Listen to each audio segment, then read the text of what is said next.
Assalamu alaikum. My name is Bilal Ashad. I am teaching SBR and F7 in TMUC Islamabad and various Ping campus. Today we choose the topic of business combination, which is linked with IFRS 3. Business combination was revised in 2008. In the business combination, this article explained the accounting treatment of the different acquisition and the mergers. So in this article, we are going to look upon the 5 main treatments of the business combinations. First of all, we are going to look upon acquisitions. कि जब एक acquisition होती है, what is the accounting treatment of acquisition? Merger होगा तो क्या accounting treatment होगी?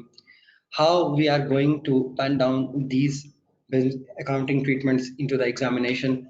Actually, the main difference in the F7 and the SBR exam is this. कि SBR के एग्जाम के अंदर जो आपका एग्जामिनर है उसकी demand is extreme different than F7 exam, because F7 के एग्जाम के अंदर वो उसका जो मेन फोकस होता है, he mainly focus on the calculations कि मुझे गुडविल बता दें, what is the group reserve, what is the accounting treatment of NCI, this and that. But in the case of the SBR, वो आपसे अगर कोई अकाउंटिंग ट्रीटमेंट पूछ रहा है, for sure he'll ask you about the ethical treatment of that accounting treatment कि मुझे इसकी ethical implications बताएं. For example, अगर हम goodwill की बात करें, there are the 2 methods for the goodwill. One is called fair value method and the other one is called proportionate method. हमारे पास एक आर्टिकल है business combinations का IFRS 3 का, हम आपका इसका लिंक भी आपके साथ शेयर करेंगे. In this article, SBR की जो टीम है, जो एग्जामिनेशन टीम है, उन्होंने 5 मेन कंपोनेंट्स को उन्होंने इसमें पेन डाउन किया है. फर्स्ट ऑफ ऑल वो ये बताते हैं कि परचेज कंसिडरेशन किस चीज़ को कहते हैं. हम सबसे पहले देखते हैं बिजनेस कॉम्बिनेशन कि अगर हम बिजनेस कॉम्बिनेशन करते हैं तो बिजनेस कॉम्बिनेशन में हम आइडेंटिफाई कैसे करते हैं according to the percentage of acquisition. Let's suppose कि अगर 0 से 20% तक हम कंपनी से एक्वायर करते हैं, शेयर्स एक्वायर करते हैं, दैट इज सिंपल इन्वेस्टमेंट. 20 से 50% एक्वायर करते हैं, that is an associate, and more than 50% that is a subsidiary. We all know that when we are going to acquire more than 50% shares of the company, that is going to be called as a subsidiary. ठीक है. In the case of the subsidiary, हमारी accounting treatment क्या होगी? As you all know कि हम simple investment और associate के case में consolidation नहीं करते. जिस तरह 0 से 20% शेयर है उसको हम सिंपल इन्वेस्टमेंट के तौर पे भी ट्रीट कर सकते हैं. उसके लिए एक सेपरेट स्टैंडर्ड है IAS 3239. 20% से अगर 50% तक शेयर्स एक्वायर करते हैं, that is an associate. We treat the associate through equity accounting. And if you are going to talk about the subsidiary, कि अगर हम 50% से ज्यादा शेयर्स एक्वायर करें तो उसको हम सब्सिडी कहते हैं, उसकी अकाउंटिंग ट्रीटमेंट डिफरेंट है. अब आर्टिकल के अंदर वो ये एक्सप्लेन करता है कि जब भी आप कोई भी अकाउंटिंग ट्रीटमेंट एग्जामिनर आपसे पूछता है, आप अकाउंटिंग ट्रीटमेंट एग्जामिनर को बताते हो, तो आप उसके साथ उसको एक्सप्लेन भी करें कि that why you have done this, और इसका आपकी फाइनेंशियल स्टेटमेंट्स पे क्या इम्पैक्ट आएगा. हमारे पास एक अपलोड कर दिया मैंने, एक आर्टिकल है एक्शन वर्ब्स के नाम से, जिस तरह एक्सप्लेन है, डिस्क्राइब है, प्रिपेयर एक्सप्लेनेटरी नोट्स है, लेटर है. आपका SBR का जो एग्जामिनर है वो आपसे जब ट्रीटमेंट पूछता है, वो खाली अकाउंटिंग ट्रीटमेंट नहीं पूछता. He also asks you about the ethical implications. Ethical implications के अलावा अगर आप देखें तो ethical implications के अलावा पूछता है कि फर्दर स्टेक होल्डर्स या यूजर्स के लिए what is the use of this treatment, कि उसको हम किस तरह से लेके चलेंगे. तो अगर हम IFRS 3 को देखें तो सबसे पहले हम बात करते हैं परचेज कंसिडरेशन की. That one company, when one company is going to acquire another company, तो at that moment, at that acquisition date, acquirer company is supposed to pay the consideration to the acquiring company. अब वो purchase consideration को अगर हम paper में explain करें, जिस तरह हम कॉस्ट ऑफ इन्वेस्टमेंट लिखते हैं कि कॉस्ट ऑफ इन्वेस्टमेंट हमारे पास डिफरेंट टाइप्स की है. There is type of cash cost of investment, share cost of investment, deferred cost of investment, loan cost of investment, contingent cost of investment. जब हम इसको paper में एक्सप्लेन करते हैं, हमारा स्टूडेंट क्या करता है कि cash cost of investment calculate की, लिख दी, शेयर लिख दी. नो, अगर आप cash cost of investment, share cost of investment, debit, loan, contingent, हम सारा ये मेंशन कर रहे हैं. इन एडिशन टू दिस हमने इसकी इम्प्लीकेशंस भी बतानी है. फॉर एग्जांपल, अगर आप कंटिंजेंट कंसिडरेशन की बात करें, contingent consideration is recognised at the fair value even if the payment is not probable at the date of acquisition. तो हम जब ऊपर SBR के एग्जाम के अंदर पेपर के अंदर जो हमने लिखना है, ऊपर हम कॉस्ट ऑफ इन्वेस्टमेंट के अंदर जब डिफरेंट टाइप्स लिखें, हम जब उसकी गुडविल कैलकुलेट करें, net assets of subsidy at acquisition 7% rate लगा के आपने गुडविल कैलकुलेट की, we have to explain our treatment that why we have done this, so कि हमने ये क्यों किया, कंटिंजेंट कॉस्ट ऑफ इन्वेस्टमेंट क्यों ली, डिस्काउंट फैक्टर क्यों चूज किया। एसबीआर की टीम के लिए अगर आप देखें, आपका एग्जामिनर ये आपसे कभी भी नहीं पूछेगा calculate this, he'll always ask कि यार आप इसको एक्सप्लेन करें, डिस्क्राइब करें, इसको evaluate करें। जब evaluate, describe, explain का वर्ड आता है, what does it means कि after calculating the goodwill आपने उसकी implications भी बतानी है कि मेरे financial statements पे क्या change आएगा, कैसे चेंज आएगा। अब हम one by one step by step लेके चलते हैं। मैं छोटा सा एक ब्रीफ बताता हूँ, फिर एग्जाम पॉइंट ऑफ व्यू से आता हूँ। फर्स्ट ऑफ ऑल आप देखें, हमारे पास कंसोलिडेशन के अंदर दो केसेस आ सकते हैं, एक एक्विजिशन का केस, एक डिस्पोजल का case.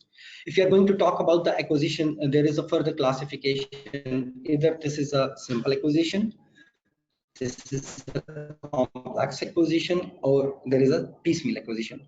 Now there is a different treatment for all these three categories. अगर आप simple acquisition की बात करें, इन F7 आप क्या करते थे, सिर्फ अकाउंटिंग ट्रीटमेंट बताइए, 5 स्टेप्स बताए, group structure, net assets, goodwill, group reserve, NCI, chapter close.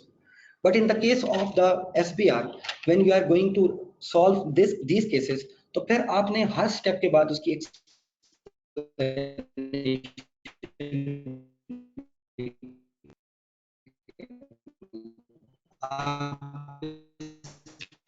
Sample exam की टीम ने बड़ा क्लैरिटी के साथ लिखा है, if you are going to mention some column of the net assets, तो नीचे आपने उसकी सेपरेट एक्सप्लेनेशंस देनी है कि अदर कंपोनेंट्स ऑफ इक्विटी में हम क्या बताएं, और साथ आप नीचे एक्सप्लेनेशन करते थे। But in the case of the SBR के एग्जाम के अंदर कैलकुलेशन हम फाइनेंशियल स्टेटमेंट्स में ट्रीटमेंट कर रहे हैं, और जो नोट टू द अकाउंट्स में उसकी एक्सप्लेनेशन दे रहे हैं, उन यूजर्स के लिए वो कैसे बेनिफिशियल हो सकता है। यू ऑल नो दैट कि एसबीआर की टीम ने ये जो नया एग्जाम आया, इसमें क्या फोकस है, इंटीग्रेटेड रिपोर्टिंग। जब कंपनीज आगे जो स्टेक होल्डर्स हैं या जो शेयर होल्डर्स हैं जिन्होंने इन्वेस्टमेंट करनी है कंपनीज के अंदर, उनके लिए सिर्फ और सिर्फ फाइनेंशियल स्टेटमेंट्स जरूरी नहीं है, they also demand the other financial reporting statements. What does it mean कि वो कहते हैं जी लेट्स सपोज करें मुझे इंटीग्रेटेड रिपोर्टिंग में मैनेजमेंट कमेंट्री बताएं, उसके अलावा कॉर्पोरेट सोशल रिस्पांसिबिलिटी के पॉइंट ऑफ व्यू से आप बताएं, सीएसआर के वैल्यू फॉर मनी बताएं, नॉन फाइनेंशियल इंडिकेशंस बताएं, कॉर्पोरेट सिटीजनशिप बताएं। पहले तो P2 का एक क्वेश्चन आता था 50 मार्क्स का, आपने कैलकुलेशन की, एक्सप्लेनेशन की, chapter close. Now in the case of the SBR उसने पार्ट्स बनाए हुए हैं कि अगर 10 मार्क्स की कैलकुलेशन, 5 मार्क्स की एथिकल इंप्लीकेशन, 5 मार्क्स उसने आपको बताया हुआ है मुझे implication from the perspective of stakeholders बताएं, फाइनेंशियल स्टेटमेंट के यूजर्स के पॉइंट ऑफ व्यू से बताएं, अदर इंफॉर्मेशन अगर आपको एक्सप्लेन करना चाहते हैं तो वो बताएं। ठीक है, अब जिस तरह हम इस आर्टिकल की बात करें, तो पहला पॉइंट है इस आर्टिकल कि परचेज कंसिडरेशन के पॉइंट ऑफ व्यू से कि जब एक कंपनी से एक्वायर किया तो परचेज कंसिडरेशन को कैसे ट्रीट करना। हम एसबीआर के एग्जाम के अंदर ऊपर लिखते हैं जी cost of investment, cash cost of investment, share cost of investment, deferred, loan, contingent. अब कंटिंजेंट कॉस्ट ऑफ इन्वेस्टमेंट को जब हम मेंशन करेंगे कॉस्ट ऑफ इन्वेस्टमेंट में, we are suppose to mention कि कंटिंजेंट कंसिडरेशन हम क्यों ले रहे हैं, कंटिंजेंट कंसिडरेशन का रीजन क्या है। कंटिंजेंट कंसिडरेशन को जब हम फाइंड आउट करते हैं, लेट सपोज करें कि मैं आपको कहता हूं जी एक कंपनी एक्वायरी कंपनी को कहती है that acquire company is suppose to pay the acquiree company $24 million after the 3 years with, अगर आपकी ये कंडीशन मीट होगी then acquire company is suppose to pay. फिर आपने ये एक्सप्लेन करना है कंटिंजेंट कंसिडरेशन को कंसीडर करते हुए कि अगर कंटिंजेंट कंसिडरेशन में हम उसको प्रेजेंट वैल्यू पे लेके आते हैं तो हमें किन किन कंडीशंस को देखना है, डिस्काउंट फैक्टर कौन सा लेना है, डिस्काउंट फैक्टर की ट्रीटमेंट क्या होगी, कंटिंजेंट कंसिडरेशन को लिखना कैसे है। बिकॉज अगर हम सिर्फ ये लिख देते हैं कि कंटिंजेंट कंसिडरेशन ये है, कैश कॉस्ट ऑफ इन्वेस्टमेंट ये, शेयर सिर्फ एक्सप्लेन करके गुडविल कैलकुलेट कर दें, वो आपको हाफ मार्क देगा। बिकॉज उसने आपसे एग्जाम के अंदर डिमांड किया हुआ है एक्सप्लेन, इम्प्लीकेशंस बताएं, एथिकल इम्प्लीकेशंस बताएं, कंसिडरेशंस बताएं, कौन कौन से कंपोनेंट है जो कंसीडर करने पड़ेंगे। सो अगर आप कंटिंजेंट कंसिडरेशन की आप एग्जांपल लें तो आपको बताना पड़ेगा कि कंटिंजेंट कंसिडरेशन में अगर कोई डेट कंसिडरेशंस है तो फर्दर अगर आपकी बैलेंस शीट डेट के ऊपर कुछ चेंजेस आ रही हैं तो उसकी चेंजेस को कैसे रिकॉर्ड करना है, नेचर ऑफ कंटिंजेंट कंसिडरेशन को आपने कैसे कंसिडर करना है। अगर लेट सपोज करें आप गुडविल कैलकुलेट करते हैं, गुडविल कैलकुलेशन में if there is a bargain purchase, then what is the treatment of bargain purchase. अगर बार्गेन परचेज को हम इनकम की तरफ लेके जाते हैं, what is the implication of that bargain purchase on the financial statements. So one by one हमें explain करना पड़ेगा कि पहले हम बताएं ये अकाउंटिंग ट्रीटमेंट क्या है, ये हमने कैसे अप्लाई की, इसकी फाइनेंशियल स्टेटमेंट्स के ऊपर क्या इम्प्लीकेशन होगी, और यूजर्स के पॉइंट ऑफ व्यू से इसकी क्या इम्प्लीकेशन होगी। अब अगर आप देखें हम कंसोलिडेशन के 5 स्टेप्स की तरफ आए, तो फर्स्ट ऑफ ऑल जो हमारे पास पहला स्टेप है वो ग्रुप स्ट्रक्चर। हमारा ग्रुप स्ट्रक्चर क्या कहता है? हमारा ग्रुप स्ट्रक्चर ये बताता है कि हम पहले डिसीजन कर लें कि अगर एक एक्वायरर कंपनी है और दूसरी एक्वायरी कंपनी है, एक्वायरर कंपनी एक्वायरी कंपनी में कितने परसेंट स्टेक एक्वायर कर रही है। लेट सपोज करें कि अगर एक company P company is acquiring 80% shares in the S company, तो S company is the subsidy of the P company. Control interest 80% आ गया, नॉन कंट्रोलिंग इंटरेस्ट 20% आ गया। यहाँ पे पहला पॉइंट कंप्लीट हो गया। सेकंड स्टेप के अंदर when you are going to explain the net assets, तो नेट एसेट्स को कैलकुलेट करते वक्त जब आप नेट एसेट्स को कैलकुलेट करें, you are supposed to calculate all the components of the net assets on the fair value. अब वो फेयर वैल्यू किस तरह से लेनी है, किस किस आइटम की कैसे फेयर वैल्यू होगी, उसको हम वन बाय वन लेके चलते हैं। लेट्स सपोज करें कि हम net assets of subsidy at acquisition बना रहे हैं, हमें पता है हम उसमें शेयर कैपिटल लेते हैं, शेयर प्रीमियम लेते हैं, रिटेन अर्निंग लेते हैं, फेयर वैल्यू। उसके अलावा अगर कोई अदर इंटेंजिबल एसेट्स ऐसे हैं जो एक्विजिशन डेट पे सब्सिडी कंपनी ने इंक्लूड नहीं किए हुए, तो we are going to include that in exam. फिर हमने देखना है कि अगर एक्विजिशन डेट हमारी मिड ऑफ ईयर में है and we are supposed to calculate the amortization or relevant additional depreciation of that particular element we are going to include into the net assets, तो उसको किस तरह से लेना है। फिर इसके अलावा if there is any deferred tax asset or deferred tax liability in the case of net assets, कि अगर कोई deferred tax asset है या deferred tax liability है at the date of acquisition reporting, उसको कैसे लेना है। आफ्टर स्टेप 2 ये जो नेट एसेट्स हम कैलकुलेट करेंगे, यहाँ से एक चीज निकलती है, that is going to be called as post acquisition profit. उस पोस्ट एक्विजिशन प्रॉफिट का कितने परसेंट शेयर पेरेंट को जाएगा, कितने परसेंट सब्सिडी को जाएगा। Then we have to explain कि अगर इस नेट एसेट्स के अंदर कोई अदर कंपोनेंट्स ऑफ इक्विटी का पोर्शन अगर आपने डाला हुआ है, या अगर कोई डेफर्ड टैक्स एसेट डाला हुआ है, तो डेफर्ड टैक्स एसेट को आपने पेपर में कैसे एक्सप्लेन करना है। हमारा P2 का स्टूडेंट या SBR का स्टूडेंट क्या करता है, दे ऑलवेज मेंशन के शेयर कैपिटल आएगा, शेयर प्रीमियम आएगा, इसको यहाँ से माइनस करें आंसर आ जाए। No, in the case of the SBR you are required to explain कि आपने कौन कौन से कंपोनेंट्स लिए, किन किन कंपोनेंट्स की फेयर वैल्यू आप कैलकुलेट कर रहे हो, किस मेथड के थ्रू कैलकुलेट कर रहे हो, और इनको इंक्लूड करने से आपका नेट एसेट्स पे क्या इम्पैक्ट पड़ा। After step number 2, when you are going to move upon the goodwill, now there are the two methods of the goodwill. One is called fair value method and the other one is called proportionate method. अब जब आप goodwill calculate कर रहे हो, now this is a choice upon the company कि अगर आप दोनों में से जोन सा मेथड आप चूज करते हो। जब आप मेथड चूज करोगे before the revision of the IFRS 3, होता ये था at the date of acquisition हम जो भी करते थे वो हम गुडविल के अगेंस्ट एडजस्ट करते थे। अब गुडविल के अगेंस्ट हम एडजस्ट नहीं करते। For example calculate the goodwill of the controlling interest and also we are required to calculate the goodwill of the non-controlling interest. Now in the case of the control interest goodwill, you know that कि cost of investment है, उसकी different types हैं, cash, share, deferred, loan, contingent। उसमें से net asset of subsidy at acquisition उसकी percentage लगा के control interest की गुडविल कैलकुलेट करें। उसके बाद जब आप NCA की गुडविल कैलकुलेट करें तो at the time of acquisition जितने आपके नॉन एक्वायर्ड शेयर्स हैं उसको आप मल्टीप्लाई करें मार्केट वैल्यू के साथ, ये fair value of NCA shares आ जाएगा। फिर इसमें से net assets of subsidy at acquisition जो आपके पास हैं उसको मल्टीप्लाई करें NCA के परसेंटेज के साथ, इसकी गुडविल कैलकुलेट करें, तो टोटल गुडविल हम बैलेंस शीट में रिपोर्ट कर देंगे। नाउ जब आप ये चीज कैलकुलेट कर लें, after calculating the goodwill you have to explain कि कंट्रोल इंटरेस्ट की गुडविल के अंदर आपने किन किन कंपोनेंट्स को कंसीडर किया है, कौन कौन से पॉइंट्स कंसीडर किए। In the case of the NCI goodwill, how you calculated the fair value of the NCI shares. अगर तो आपका फेयर वैल्यू मेथड है तो fair value of NCI share some time examiner खुद दे देता है, अगर वो ना दे तो हम नॉन एक्वायर्ड शेयर्स को मल्टीप्लाई कर देते हैं मार्केट वैल्यू के साथ। Now the question is this कि जब हम fair value of NCI shares calculate करते हैं, हम market value of S share निकालते हैं, इसके लिए आप ये मार्केट वैल्यू कैलकुलेट करते हैं, हमें क्या प्रॉब्लम्स आ सकते हैं। कौन कौन से ऐसे आइटम्स हैं जिनको हमने कंसिडर करना है, आपने एग्जाम के अंदर ये साथ साथ मेंशन करना है। उसके बाद अगर हम गुडविल के सेकंड मेथड की तरफ आए जो कि प्रोपोर्शनेट मेथड है, in the case of the proportionate method हम फेयर वैल्यू ऑफ एनसीआई में net assets of subsidiary acquisition है उसको एनसीआई की परसेंटेज के साथ मल्टीप्लाई करके उसके इक्विवेलेंट एज्यूम कर लेते हैं।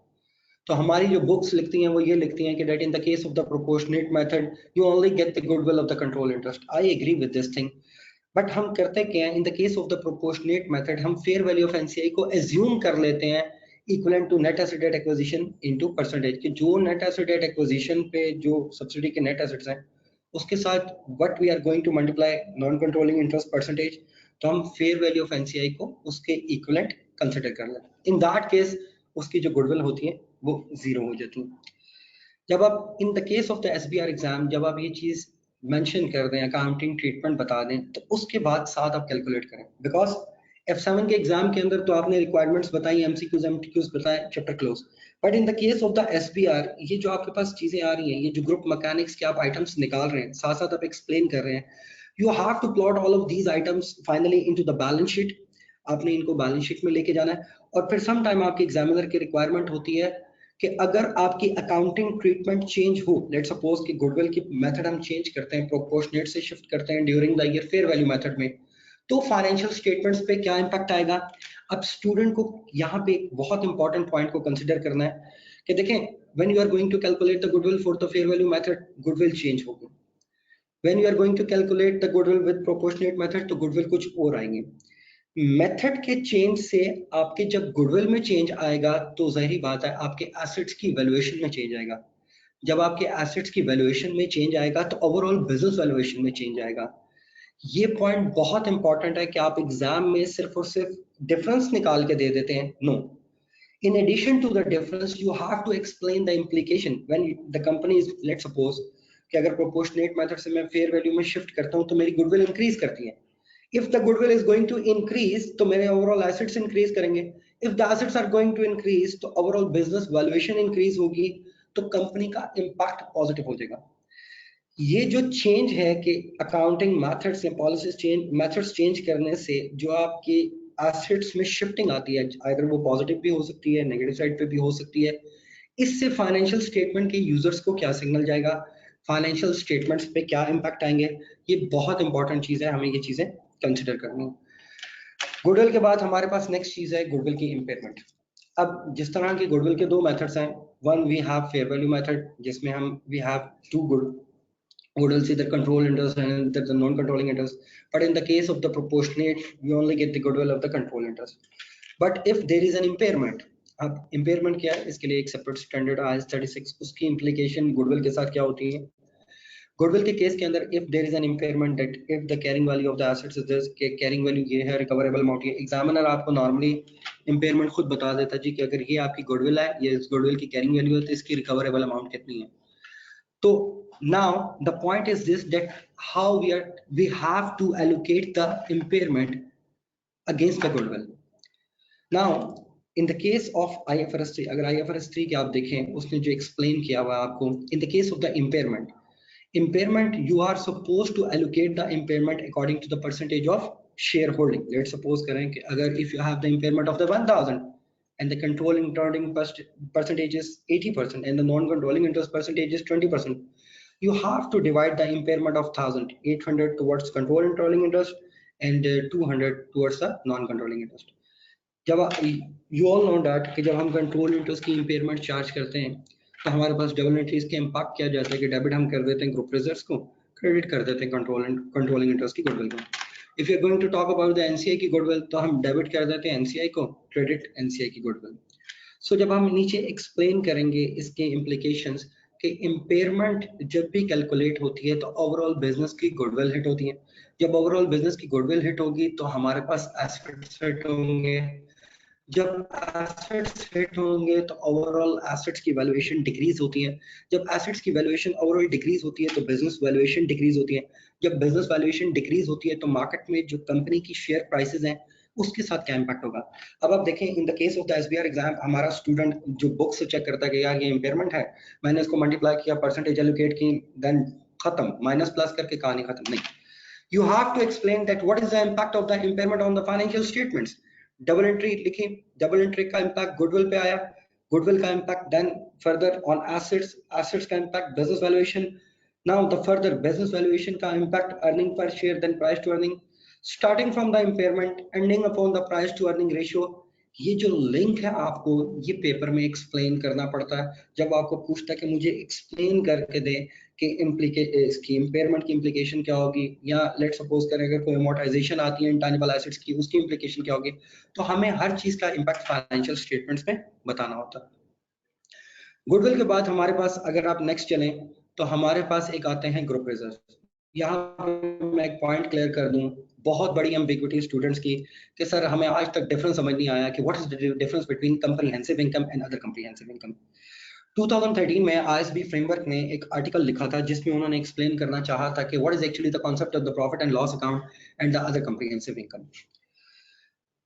जो परफॉर्मेंस ऑफ द कंपनी है, एक्चुअली द मेन डिफरेंस होता क्या है, the performance of the company is reporting in the statement of the profit and loss, and other comprehensive income के अंदर क्या आता है, वो वाले आइटम्स अदर कंप्रीहेंसिव इनकम के अंदर आ रहे होते हैं कि जो आइटम्स नॉर्मली आपकी परफॉर्मेंस के साथ रिलेट नहीं करते। लेकिन हम इसको क्लैरिटी के साथ ये नहीं कह सकते कि जो रियलाइज्ड गेन और लॉसेज हैं वो आप कंप्रीहेंसिव इनकम में डाल दें, जो नॉन रियलाइज्ड गेन और लॉसेज हैं वो आप अदर कंप्रीहेंसिव इनकम में डाल दें। No, you can't do that. अगर आप स्क्रीन पे देखें तो हमारे पास ये लिखा हुआ है the concept of the profit और loss and the other comprehensive income. ये आपके पास एक आर्टिकल है, मैं इसका रेफरेंस भी आपके साथ शेयर कर दूंगा। अब वो देखें मेंशन कैसे करता है कि the performance of the company is reported in the statement of the profit and loss account and other comprehensive income. Ab other comprehensive income is defined as comprising items of income and expense, including reclassification adjustment that are not recorded in the profit or loss as required or permitted by the other international financial reporting standards. तो अगर आप देखें what is actually the total comprehensive income, the total comprehensive income is defined as the change in equity during a period resulting from the transaction and the other events other than those changes resulting from transactions with owners in their capacity as owners. अब ये हम बिल्कुल भी नहीं कह सकते, ये myth नहीं है कि sir only realised gain and losses profit और लॉस में डाल दो, अनरियलाइज्ड गेन और लॉसेस अदर कंप्रीहेंसिव इनकम में डाल दो। No, if you are going to talk about IAS 16, जितने हमारे पास gain on revaluation of land and building है, ये हम सारे रिपोर्ट करते हैं अदर कंपोनेंट्स ऑफ इक्विटी में, अदर कंप्रीहेंसिव इनकम में, और ये एक्युमुलेट होते हैं other components of equity. But if you are going to talk about IAS 40, तो गेन ऑन रिवैल्यूएशन और लैंड है वो रिपोर्ट करता है प्रॉफिट एंड लॉस अकाउंट के अंदर। तो वी कांट डिफरेंशिएट जी के रियलाइज्ड गेन और लॉसेस हम प्रॉफिट एंड लॉस अकाउंट में डाल दें, नॉन रियलाइज्ड गेन और लॉसेस अदर कंप्रीहेंसिव इनकम में डाल दें। It is decided by the standard. जिस तरह IAS 16 के स्टैंडर्ड के अकॉर्डिंगली हम जो नॉन रियलाइज्ड गेन और लॉसेस हैं वो अदर कंप्रीहेंसिव इनकम में डालते हैं और एक्युमुलेट करते हैं other components of equity. But in the case of IAS 40 यही अगर सिचुएशन हो तो हम अनरियलाइज्ड गेन और लॉसेस हम प्रॉफिट एंड लॉस अकाउंट के साथ ट्रीट करते हैं। तो हम बात कर रहे थे पहला स्टेप ग्रुप स्ट्रक्चर, दूसरा नेट एसेट्स, तीसरा गुडविल, फोर्थ स्टेप पे हम आते हैं ग्रुप रिजर्व्स कि हमें कौन कौन से ऐसे आइटम्स हैं जो हमें ग्रुप रिजर्व्स के अंदर हमें डालने चाहिए। शॉर्ट समरी में बताऊं, हमारे पास पेरेंट का retain earning plus post acquisition profits of subsidiary plus post acquisition profit of associate. Other than this जो भी चीजें पेरेंट से लिंक करी होंगी we are suppose to mention this within the group reserves.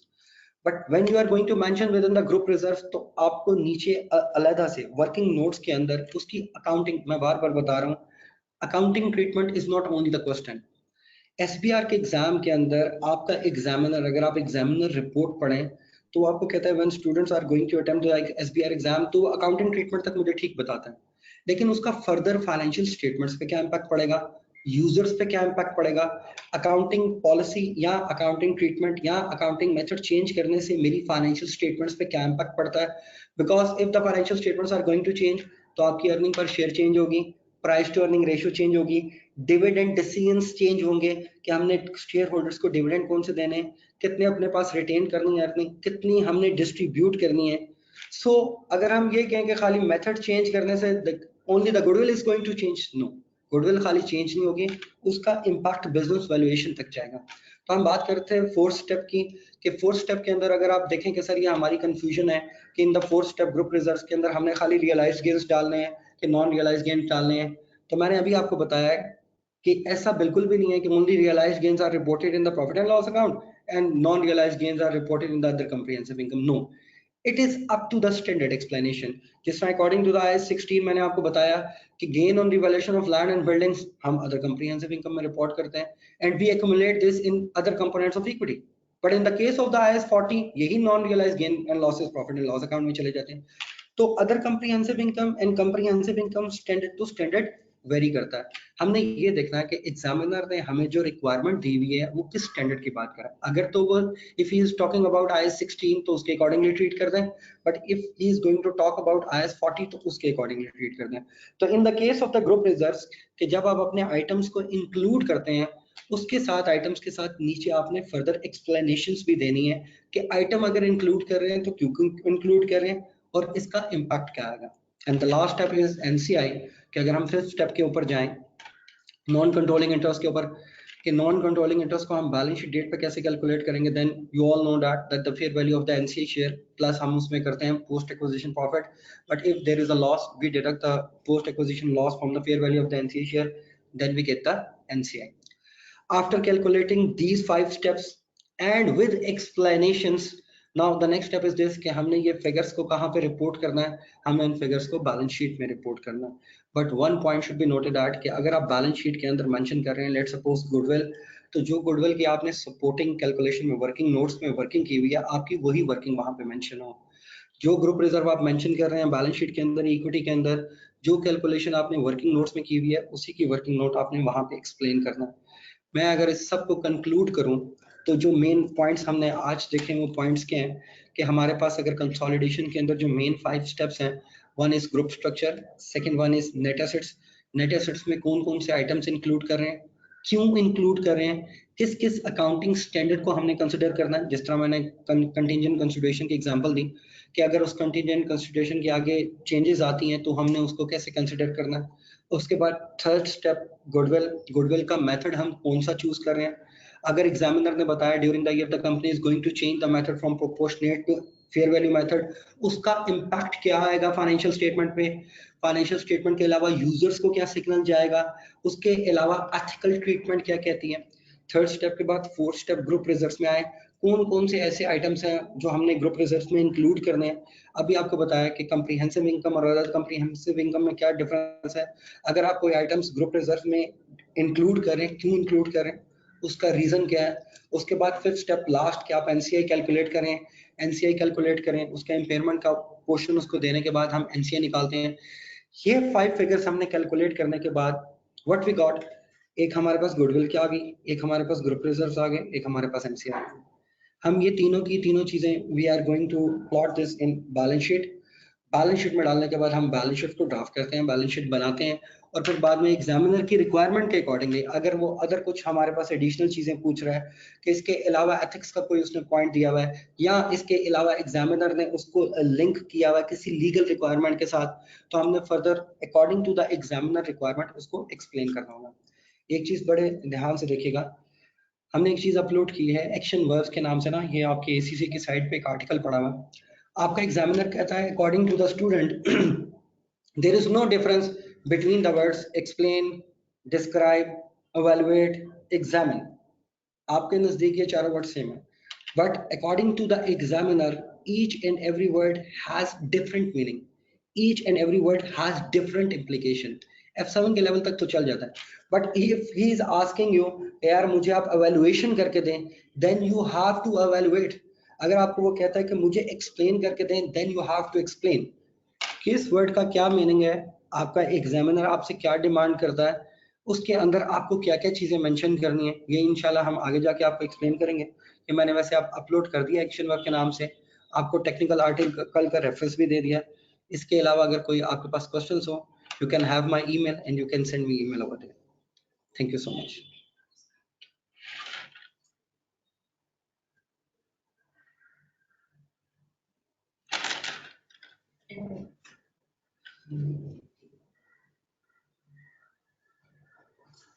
Again, broadcast the